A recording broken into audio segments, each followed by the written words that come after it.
final quarter begins right now.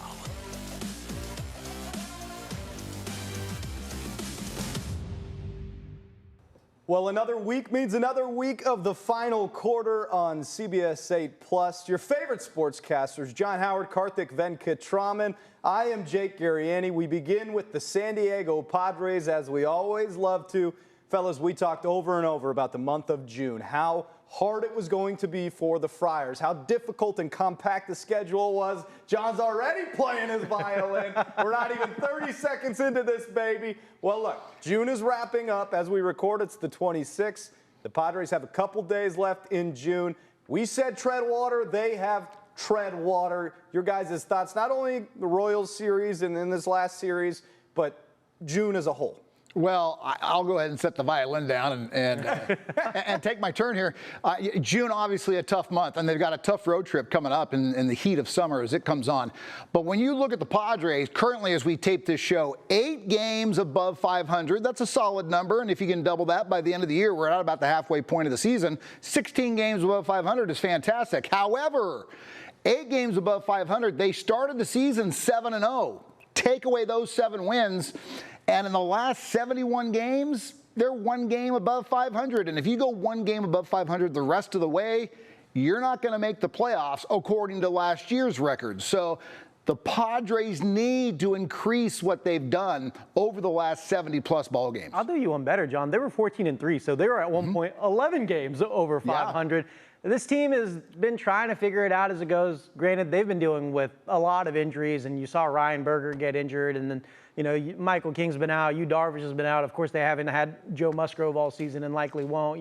There's been a lot of different guys with a lot of different issues, and Jackson Merrill's missed a lot of time. It's been different things that have gone on throughout the year, albeit and they don't look incredibly impressive in a lot of the games that they have played. And for some reason, I don't know what the fascination is, but there's so many just one-run games. I would love to go back and look at just like the last 13 this month. That's crazy. That's so many, and it's just like with the team against like the Nationals, who at the beginning of the series I believe had the 6th worst record in all of the MLB. It's hard for me to sit here and be like, okay, tread right. You got to beat teams like the Nationals like more handedly, especially because which they did. They beat them in 2 out of 3 games, but winning by 1 run in both the games, 4-3 and 1-0. For me, it's especially with a team that had been struggling as much as they had coming, into that Dodger series, out of the Dodger series, and into this series. Taking 2 of 3 is always great. In any series that you play in the MLB, taking 2 of 3 is great. My bigger concern for the Padres is playing these close games over and over and over again. Not only is that tight games, mentally that's got to wear on you, man. If you're in it every single game, not winning comfortably, that's kind of tough. John's out here throwing out the first 7 wins to make his stats sound right. Karthik's not happy with wins as a whole. That's not what I said. You said, no, they got to win better than 1-0. I would like to see them win better than 1-0, sure. Give me a break. That's tough. I think, look, 13 one-run games out of the 26 games you played in this month. Yeah, that's a lot of one-run games. But they are winning a lot of them as well. Now, this month we talked about how difficult the schedule was going to be. They're 12-12 in those 24 games in June. Now, I'll play devil's advocate with the both of you. 9 of their 12 losses were in the NL West. That is very difficult when you're talking about trying to keep ground with the Dodgers and with the Giants, and the Diamondbacks are, their own story right now. But I think we can't just sit here and say this is what they needed to do and they've done it and then not be happy with the results of it. I think this team's in a really good spot where, in a sense of, they could get healthier going into July, have a really good month of July, and be in a spot that I don't think a lot of people had talked about earlier in this season, or at least at the beginning of the season. I'll put it like this.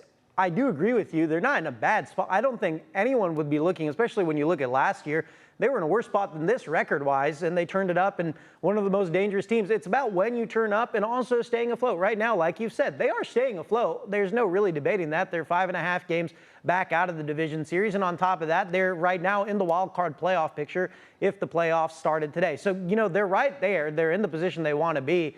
moving forward, they're going to have to turn up more and hit another gear. That's what I'm saying. I think the other thing, Jake, did you say they've lost 9 of 12 in the division in that stretch? Of the 12 losses to the day we record in the month of June, 9 of those 12 losses were to NL West opponents. Yeah, and I think that's a concern, especially when you look at who you're playing, the Dodgers and the Giants, who they're battling for, if you want to say they're battling for the division title. And I think they are battling for the division title with this many games yet to go. But when you've lost 5 of 7 to the Dodgers, that sends a signal to me from LA that this rivalry now means something more to the Dodgers. I think the Dodgers came out and they made a statement winning 3 of those first 4 up at Chivas Ravine. And they've got to do better against their divisional opponents if they hope to knock these teams off in the months of August and September. Yeah, those series against the Dodgers were brutal. And I think, though, you also need to take some positives, like what Nick Pivetta did in that series finale against the Nationals. I mean, the Padres lost the first game against the Royals and the Nationals and then went on to win both those series against lesser opponents, sure. But that's what you need to do. The situation with the Dodgers, I don't know. We've talked so much about those series over and over. I feel like the Padres have done what we asked. That is treading water. I'm pretty happy with the results of June in a sense of what we thought we were getting into. Let's hear what the team thinks about this stretch that they've been on, which, mind you, was 26 games in 27 days if you go back to, what's the month before June? May? May. That's correct. You got it. I've learned calendars. Thank you very much. So anyways, 26 games in 27 days where they went 13-13, so they also split that long stretch. But I was in the clubhouse yesterday, and this is what they had to say. I think we did a good job. I mean, as best as we could. You know, could we have done better? For sure, we would have loved to. But let's just you know, enjoy this victory, these last two series wins at home. Hopefully, you know, start playing some better baseball. We have a lot of downfalls with injuries, and we had a lot of stuff, but we're staying together and we're going out there to compete together. You know, I think there's a lot more in the tank. I think, you know, we're capable of doing great things, and I think just coming out 50-50 is good, but I think there's more in us. It's not really a State of the Union for the entire first half. It's more of like a real appreciation and love for this team for the last, 27 days. Rightfully have been asked. The radar's been up. Hey, you got a stretch coming up, not only of a lot of games, a lot of interdivision games. And I could not be more proud of this team, the way they've handled this stretch. All right, so if you take out Mr. Positive, Mike Schilt, who will always say great things about the Padres, the players, Manny, Toddy, Nick Pivetta, all sound like kind of what we're sounding like. Yeah, we did okay. We can play better.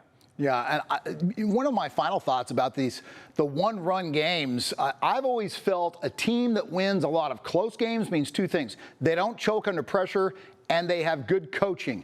And if you've got a team that's constantly winning by 2, 3, 4, 5 runs, you got a lot of talent.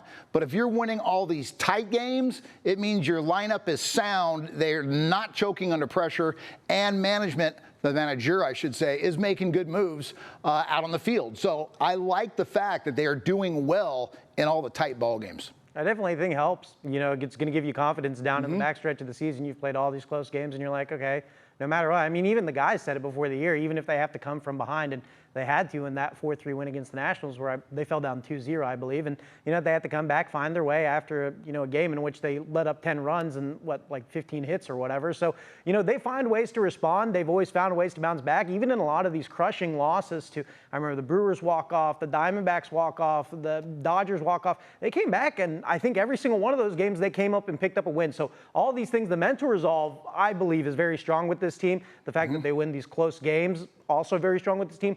Those are all great things, but you also want to find ways to win more comfortable, because otherwise it puts a lot of pressure, and then you have to make those decisions. And if you want to live off of every single game or close to half of our games, we have to find the exact button to push every single time. Otherwise, the thing doesn't go right. That's a tough margin to live by, in my opinion. I think the most glaring problem with the team in the first half is its tendency to go on offensive droughts. And I've made this analogy before. It's like the Aztecs basketball team when they go 4, 5, 6-minute stretches without scoring. Drives me batty. But this Padres offense does the same thing. It'll go through consecutive scoreless shutout innings where they can't score a run, or they go 0 for 30 with runners in scoring position.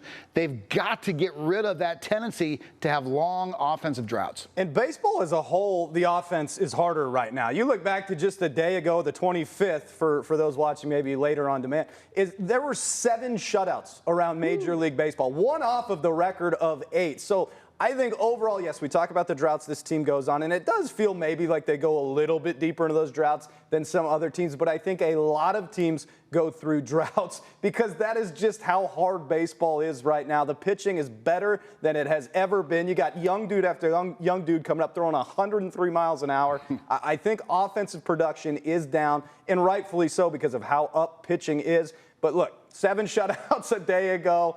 The Padres continue to find ways to win on the margins, and for a while there was lose on the margins. The question is, like, how long can they stay in this race that you're looking at right now? All of a sudden, I don't know if you want to call it quietly or not because the payroll is what it is, but the Dodgers are tied for the best record in all of Major League Baseball. They're right where pretty much everyone thought they would be at, 50 wins in the season. Padres and Giants kind of hanging on here, 5.5 games back. You still feel like you're in it, of course, especially given where we are in the calendar. But, you know, how far will the Dodgers get in this race? Well, what I don't like is we're halfway through the season, and look at the math. Double those numbers. The Padres and the Giants are going to finish 11 games out of first place, theoretically. So that's why I say the Padres have got to do better than they've been doing the last 70 games. Otherwise, it's going to be just another season where the Dodgers dominate and win the division once again. Would you have taken, John, at the beginning of the year, if you could have signed up for it, 88 wins from the Padres, or would that be a disappointment to you? I was hoping 90 plus, you know. So, and the Dodgers, they've got their injury issues as well, yet here they are. For Pete's sake, 19 games above 500, they're getting it done, and they've got like 15 starting pitchers on the injury list. Yeah, no, I agree. I picked this team to get over 90 wins, especially with, you know, how they played last year. I know there was, you know, some questions, especially because they had some major holes at catcher and left field coming into the year. But, you know, I think for the most part, this is a team that has a boatload of talent on it. I mean, just look at the top of their order. Fernando Tatis Jr., Luis Arraez, a batting champion year in and year out, Manny Machado, Jackson Merrill. I know, you know, Jackson's had his injury issues that's kept him out at some different points of the season. But, I mean, this team is very loaded with talent, and, you know, I don't think that could be overlooked. I think they're very talented. They're talented enough to win the division.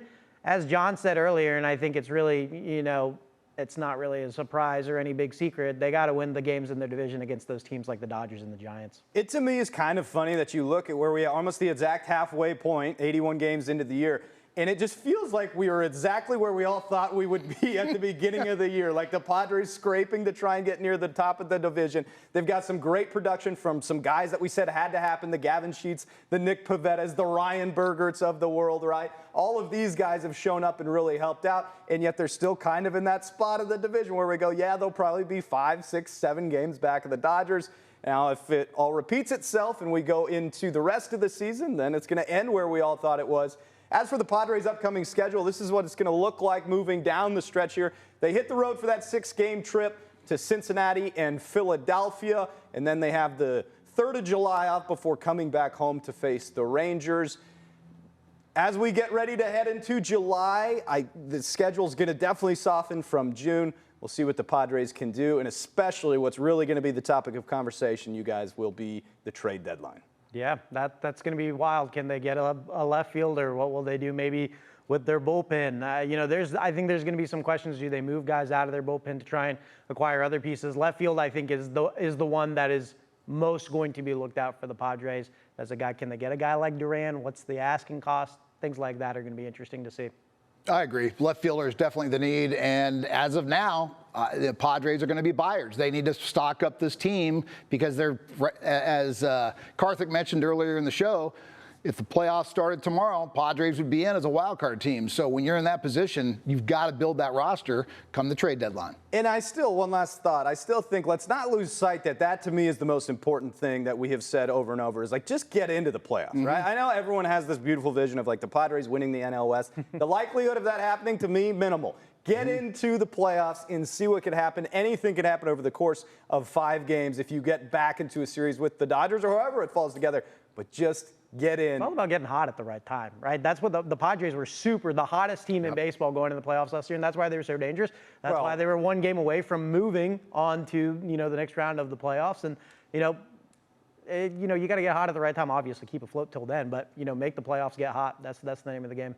To an extent, they were the hottest team going in, and then they went on that drought. So it's like at one point you also have to figure out how to win. You can't win if you don't stay hot. You got to get hot, then you got to stay hot. That's about right. Gee, the analyst of the world right there. How easy is that said, right? Yeah, just stay hot. I know my stuff. I tell you what, if the Padres could just get hot here in late June and keep it all the way through November, they got a great chance to be. I think they might win the World Series if that happens. Just don't run out of gas. Don't run out of gas. Baseball doesn't work that way now, does it? Where's the invincible juice? I'll tell you who's red hot. That would be a man for San Diego Football Club. Folks, Milan Olaski with one of the best performances you will see on the pitch in Major League Soccer, in soccer anywhere. My man went out against the top team in the West and put up 4 goals, and he did it in the blink of an eye, you two. 12 minutes. This was one of the great performances I've witnessed on a soccer pitch. Yeah, this was amazing. I had the pleasure of working last night when this was done. And he scored 3 in a span of 9 minutes. That's his 2nd fastest ever hat trick in MLS history. And then attacking on the 4th within that 12 minutes that you mentioned, Jake, it was surreal. It was like, is this actually happening? And the fact that he's a local guy, born and raised up in Escondido, just a kick in the pants for everyone here in San Diego to watch this take place. Again, it just continues to be the fun of having a major league organization in San Diego and having an MLS team here in America's finest city. Listen, man, I said it last week on the show. When this guy's loan runs out in July, if there's an option to buy, you buy, because Milan Olaski has been incredible. Look, I was looking at the stats earlier today. Yes, he's been putting up insane numbers. He has 7 goals in about 93 minutes of play. We got to remember, this guy comes off the bench primarily for this team. This was his first start for SDFC, yeah. And that's not even counting the Club America game, in which he put 2 goals up in that one for them, too. This guy has been on a heater. And something else that I looked at earlier, I was looking, because he put up 4 goals, how close he was to the top of the leaderboard for most MLS goals. He's still a few behind. You know who he's 1 behind? Lionel Messi. Lionel Messi, who's played 5 times more minutes, getting paid way more money than Milan Olaski is. And look at this guy, man. 4 goals in a game, 7 goals over your last 3 in like 93 minutes of play. That's absolutely absurd, and it is awesome that this guy is from the San Diego area. And in the year that this franchise is coming up in their expansion season and having one of the best franchise expansion seasons of all time, to see a San Diego native do what he's doing to really help this team, it's incredible. And how about in the biggest game it could have been, right? I mean, against the Western Conference leading Vancouver squad, he comes out and has the game of the year. I mean, like you said, who needs Lionel Messi when you have Milan Olaski here at this point? And a huge shout out to these guys like Anders Dreyer. I mean, look at this ball right here. Yepi Tverskov. I mean, great for Milan to finish, but he was getting some great looks. Just watch this ball by Tverskov. I mean, this stuff is wonderful. You're threading the needle there. It's unbelievable. He got great play, and we talked so much about how fun this team is to watch, based on Mikey Varas' style, based on the style that the Right to Dream Academy likes to go with. They are nonstop. They are pressure, and you saw it against one of the best teams in MLS in Vancouver. And let's go ahead and hear from the hero of the match against the Whitecaps. For me, it's a big moment in my career, and I'll never stop pushing. And now I'm looking forward to Dallas, and going to continue to chase goals and chase results and help this team any way I can. You had your hometown watching. What does it feel like for you, knowing that you have all this support back home, and what does it mean for you? Yeah, I'm so humbled by it. I think I don't deserve it, honestly, and the support since I got here, before the goals, before anything, it's truly so humbling for me. And I can't believe the supporters are constantly traveling, using their own money to come here and watch the matches, and they're chanting not just tonight but in other matches, and we're so grateful to them as a team. And then of course, like my family going back home to this thing, it makes me it gets me emotional, because yeah, I love my city, and I love my family very much, and it brings me a lot of pride to make them proud. It was so funny. I think back to when we were first really getting to know this club. They hadn't even played a match yet, and I remember interviewing Sir Mohammed Mansour, and he goes, I'm so nervous. I'm nervous for the year because we've built everything up, and now we got to go out and play. My man has to be so proud of the product he has put on the pitch to this point. SDFC continues to represent, because all the eyes of the MLS world were watching that match last night. SDFC continues to represent this city, their organization so well, and it has been such a fun inaugural year. It's always fun when the team that comes to town starts winning a lot, and they've been doing that. They've been putting this team, and I know Vancouver was playing out with some players. SDFC has been playing out without some of their key players for a couple of weeks now, and for them to keep putting this on, and a lot of when they went into that Club America match, a lot of the what they were saying in their press conferences was, we're going to test how deep this team actually is and who can step up. And I really think they're showing exactly how deep this team is by going out into these matches with men down, still winning by a couple of goals over the top team at the time in the Western Conference of the MLS. They're really showing not only are they good with their starting 11, they're really good beyond that too. And I think that's what makes this team really great. Yeah, it also presents a bit of a quarterback controversy, if you will. Like Jake mentioned earlier, that was the first start of the season for Ilosky last night. So what happens when the team is full again? Does Ilosky go back to the bench? How do you keep that guy off the pitch? You just can't. So it's a good problem to have from Mikey Varas to have all this talent, and it's a kick in the pants for us fans to get to watch. It'll be very interesting to see as they come back to full force after all their international duties are done, what ends up happening here with the San Diego FC playing time. And 19 matches into this year, more than halfway in the MLS schedule. Look who is at the top of the table in the Western Conference. With that win over the Whitecaps, San Diego FC, 36 points, 11-5-3. I knew we had high expectations, but to be almost 20 matches into a 34-match game season and to have this team where they are, it's been really unbelievable. I think I said before the year on our SDFC special, I was just like, fans, be excited, but there might be some, here and there, temporary. Yeah. Don't temper the expectations anymore. This team could go all the way. Yeah, I think we all said there were going to be growing pains. What growing pains? We're up on top, for Pete's sake. Yeah, not a whole lot of pain here for San Diego FC at the top of the Western Conference standings. A massive performance again for Milan Ilosky. Speaking of somebody who put together massive performances after massive performances, how about Alex Morgan? I woke up a couple days ago and I was checking my Twitter and this popped up. And I was trying to figure out what was going on for just a second. And I looked at it and I see a goat wearing her iconic headband and it just says, there will never be another. Well, later that day it all made sense. The GOAT's number will forever be up in the proverbial rafters of the San Diego Wave Football Club. Alex Morgan will have her iconic number 13 retired. And you know what? You and I and Karthik, John, we're talking about this over our text thread a little bit. And we brought up the point, well, is it too soon? Did she not really, do enough because it was only 3 years with the Wave? Well, after doing a bunch of research and talking about it all, man, I'm all on board for this. She laid the foundation, the groundwork for what is Wave football. You guys take it from there. I'm taking credit for flipping Jake. That's where I want to start. I think she's super well deserving. It's not even just about, she accomplished a lot with the Wave. Let's start there because, she's getting her jersey retired by this team. She got a boot. She also helped this team to a shield. She made her impact very much felt in the time that she was here. And now she's a minority owner of the team, very well entrenched in helping this franchise well into the future. So that's one part of it. But the other part of it is we cannot understate the icon she is, not only to women's sports, just sports in general.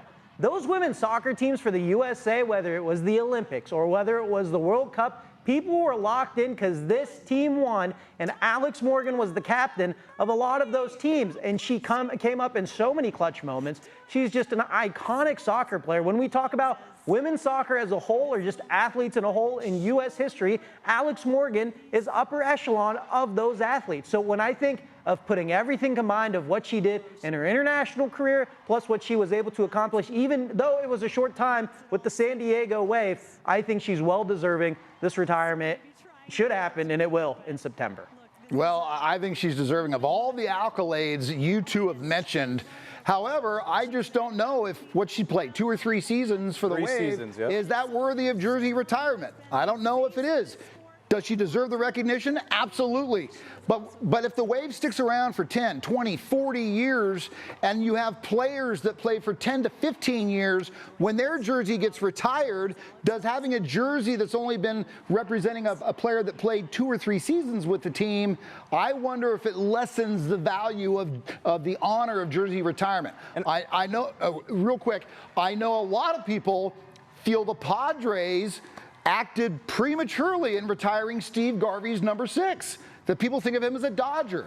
And yes, Alex Morgan had an amazing international career playing for the women's national team and deserves all that recognition. I just don't know if she deserves jersey retirement for the Wave based on longevity. And I think that the thing that really I decided that the reason this is deserving is you made a great point with the Steve Garvey thing, but the difference here is Alex Morgan really laid the foundation for what was a new organization and the groundwork. And so I think there's your difference is like, yeah, we hope this organization is around in 15, 20 years so other people can get their jerseys retired. But the reason, one of the big reasons this organization would be around in 15, 20 years is because of Alex Morgan. So I think even if you were to throw out, which I'm not gonna, but if you were to throw out her entire international career, you talk about somebody who, by the way, is the franchise's all-time goal scorer. You talk about somebody who just really put the effort in on and off the pitch to say this is a product, a program, an organization that's going to do things the right way, that's going to build this foundation. I just think she was the key piece to it. That kind of is actually exactly what I was going to say when John wrapped up. It's because of what she built for this franchise to move forward and what she was able to accomplish. As I said, I think she's well deserving, and I think the international part plays into it well. She is an absolute icon. She is like a Michael Jordan of women's soccer, and she's well deserved of it. Yeah, and I'll agree with you to a point. I think there should be recognition when you go to a ball game there 5 years from now, 10 years from now. It's going to be nice to see Morgan recognized in some way. So I think that's good. I think her jersey retirement is more deserved than Garvey's was for the Padres.